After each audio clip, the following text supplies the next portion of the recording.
Media one സംഘടിപ്പിക്കുന്ന Himalayan യാത്രയായ ആൽപൈനോറയുടെ വിശേഷങ്ങൾ അവസാനിക്കുന്നില്ല. ആൽപൈനോറയുടെ ഭാഗമായി വിദ്യാർത്ഥികൾ കശ്മീർ സർവകലാശാല സന്ദർശിച്ചു.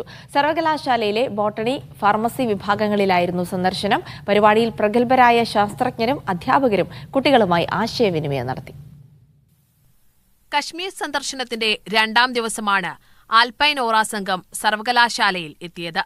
ബോട്ടണി വിഭാഗത്തിലേക്കായിരുന്നു ആദ്യ യാത്ര.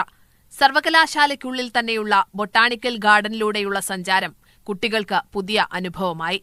ഹിമാലയൻ മലനിരകളിൽ കാണുന്ന 700ഓളം സസ്യജാലങ്ങൾ ഇവിടെ സംരക്ഷിക്കപ്പെടുന്നു. ശാസ്ത്രജ്ഞനും മുതിർന്ന അധ്യാപകനുമായ അക്തർ വംശനാശം നേരിടുന്നത് അടക്കമുള്ള വിവിധ സസ്യങ്ങളെക്കുറിച്ച് വിദ്യാർത്ഥികളോട് സംസാരിച്ചു. Nowadays we have an important role of forests in climate change because they help in carbon sequestration, they are carbon sinkers, they are providing lot of ecosystem service to us. ചർച്ചയ്ക്ക് ശേഷമുള്ള അനുഭവം വിദ്യാർത്ഥികളും പങ്കുവച്ചു. That's Professor Akhtar so much for explaining so well. Your session was amazing, I swear.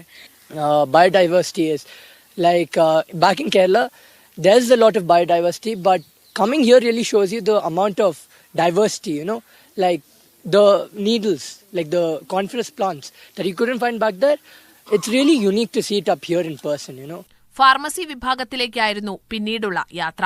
വിദഗ്ധരായ അധ്യാപകർ വിദ്യാർത്ഥികളുടെ സംശയങ്ങൾക്ക് മറുപടി പറഞ്ഞു.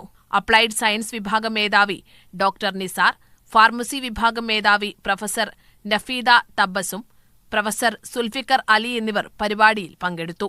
It has been ruled by the Afghans, it has been ruled by the Mughals. Have you any brief idea about that? This is a place, Kashmir, where the Buddhism was established way back in 304 BC. The history of Kashmir ranges back to 3000 years BC.